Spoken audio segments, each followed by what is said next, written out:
Welcome to my YouTube channel learning with dignity. My name is Garima. आज हम करेंगे class 8 Hindi NCERT वसंत का part 11 जब सिनेमा ने बोलना सीखा। 14 मार्च 1931 भारतीय सिनेमा के लिए एक ऐतिहासिक दिन था। इस ऐतिहासिक तारीख ने भारतीय सिनेमा में बड़े बदलाव आए और इसी दिन पहली बार भारत के सिनेमा ने बोलना सीखा। वे सभी संजीव हैं, सांस ले रहे हैं, 100% बोल रहे हैं। 78 मुर्दा इंसान जिंदा हो गए, उनको बोलते और बातें करते देखो। ये कुछ पंक्तियाँ थीं जो पहली बोलती फिल्म आलम आरा के पोस्टरों पर विज्ञापन के तौर पर लिखी थीं और यही दिन था जो भारतीय सिनेमा के लिए एक ऐतिहासिक दिन था। हालांकि इस दौर में मूक सिनेमा को बहुत लोकप्रिय किया जा रहा था। इसकी लोकप्रियता शिखर पर थी। पहली बोलती फिल्म जिस साल प्रदर्शित हुई उसी साल कई मूक फिल्म भी विभिन्न भाषाओं में बनी, मगर बोलती फिल्मों का नया दौर शुरू हो गया। पहली बोलती फिल्म आलम आरा बनाने वाले फिल्मकार थे अर्देशीर एम ईरानी। अर्देशीर ने 1929 में हॉलीवुड की एक बोलती फिल्म शो बोट देखी और उनके मन में बोलती फिल्म बनाने की इच्छा जागी। पारसी रंगमंच के एक लोकप्रिय नाटक को आधार बनाकर उन्होंने फिल्म की पटकथा बनाई। इस नाटक के कई गाने ज्यों के त्यों फिल्म में ले लिए गए। एक इंटरव्यू में अर्देशीर ने उस वक्त कहा था, हमारे पास कोई संवाद लेखक, कोई गीतकार या संगीतकार नहीं था।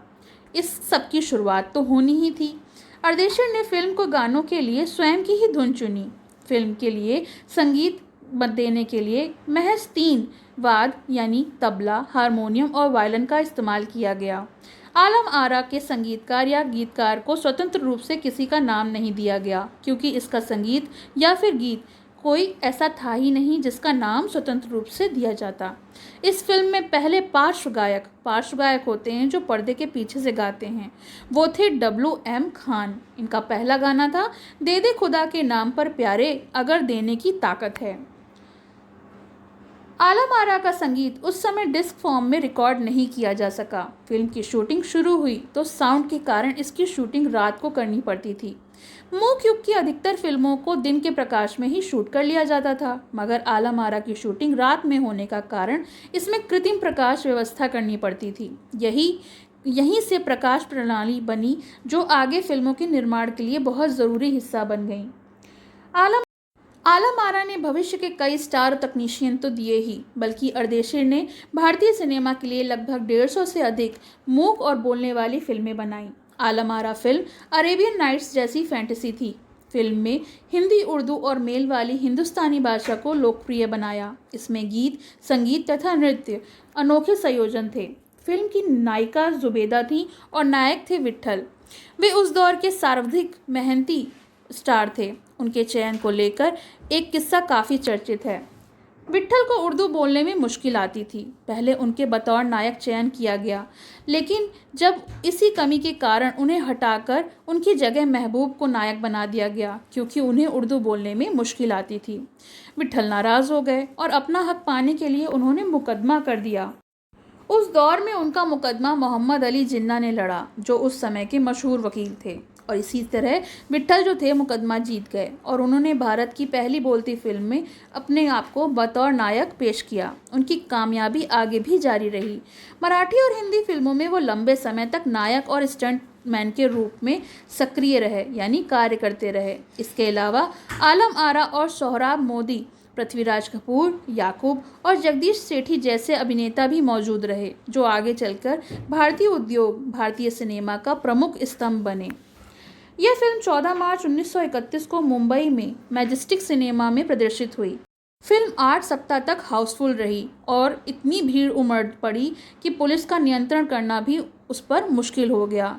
जो समीक्षक थे इसे भड़कीली फैंटेसी फिल्म करार दिया, मगर दर्शकों के लिए यह फिल्म एक अनोखा अनुभव थी, क्योंकि यह पहली बोलती फिल्म थी।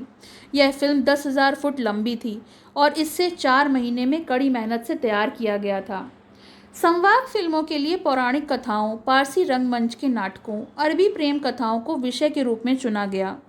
इसके बाद कई फिल्में बनी। इनके अलावा कई सामाजिक विषय पर भी फिल्में बनी।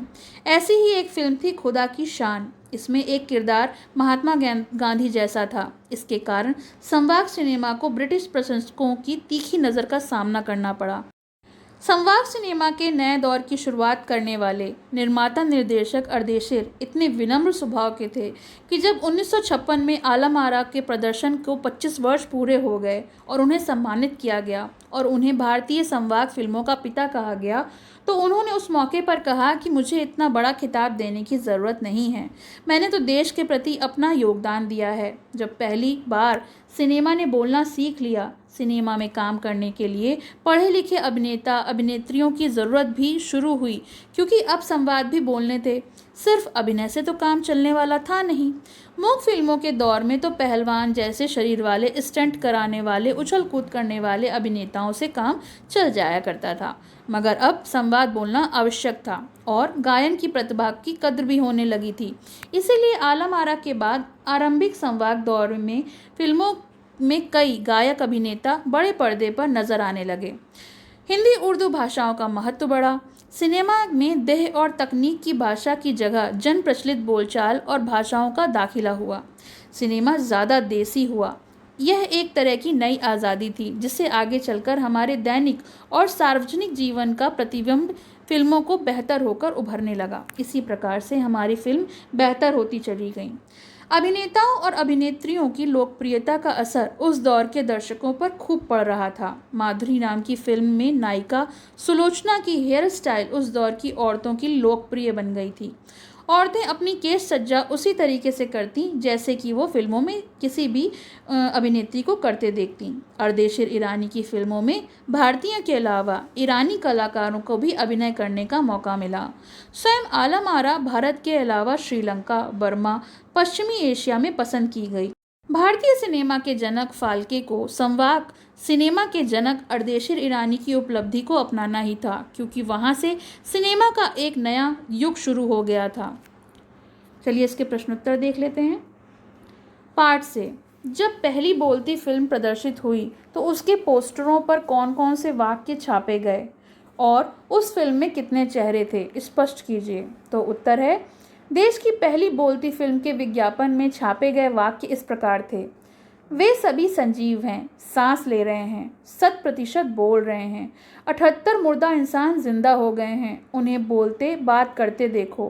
पाठ के आधार पर आलम आरा में कुल मिलाकर 78 चेहरे थे, परंतु इसमें कुछ मुख्य कलाकार जैसे कि नायिका जुबेदा, नायक विट्ठल, सोहराब मोदी, पृथ्वीराज कपूर, याकूब और जगदीश सेठी जैसे लोग भी मौजूद थे। प्रश्न 2, पहला बोलता सिनेमा बनाने के लिए फिल्मकार अर्देशिर एम ईरानी को प्रेरणा कहाँ से मिली? उन्होंने आलम आरा फिल्म के लिए आधार कहाँ से लिया? विचार व्यक्त करिए। तो उत्तर है, फिल्म अर्देशिर एम ईरानी ने 1929 में हॉलीवुड की एक बोलती फिल्म शो बोट देखी और तभी से उनके मन में बोलती फिल्म बनाने की इच्छा जाहिर हुई। उन्होंने पारसी रंगमंच के एक लोकप्रिय नाटक को फिल्म का आधार बनाकर आलम आरा जैसी फिल्म की पटकथा बनाई। प्रश्न 3, विट्ठल का चयन आलम आरा फिल्म के नायक के रूप में हुआ, लेकिन उन्हें हटाया क्यों गया? विट्ठल ने पुनः नायक होने के लिए क्या किया? विचार प्रकट कीजिए। तो उत्तर है, विट्ठल को उर्दू ठीक से बोलना नहीं आता था, इसी कारण उन्हें फिल्म आलम आरा से नायक के रूप में हटा दिया गया, लेकिन पुनः अपना हक पाने के लिए उन्होंने उस फिल्म पर मुकदमा किया और विट्ठल मुकदमा जीत गए और भारत की पहली बोलती फिल्म के नायक बने। प्रश्न 4, पहली संवाद फिल्म के निर्माता निर्देशक अर्देशिर को जब सम्मानित किया गया, सब सम्मानकर्ताओं ने उनके लिए क्या कहा था? अर्देशिर ने उसका क्या उत्तर दिया और इस प्रसंग में लेखक की क्या टिप्पणी है, लिखिए। तो उत्तर है, पहली संवाद फिल्म के निर्माता निर्देशक अर्देशिर को प्रदर्शन के 25 वर्ष पूरे होने पर सम्मानित किया गया और उन्हें भारतीय संवाद फिल्मों का पिता यानी जनक कहा गया। उन्होंने उस मौके पर कहा कि मुझे इतना बड़ा खिताब देने की ज़रूरत नहीं है, मैंने तो देश के लिए अपने हिस्से का ज़रूरी योगदान दिया है। वे विनम्र स्वभाव के व्यक्ति थे, उनसे एक नया युग शुरू हो गया था। तो ये कहानी के प्रश्नोत्तर हो गए, कहानी हो गई। आपको कैसी लगी कमेंट सेक्शन में मेंशन करिए और पसंद आए तो लाइक का बटन ज़रूर दबाइए। पसंद आया हो तो लाइक करें, शेयर करें और चैनल को सब्सक्राइब करें।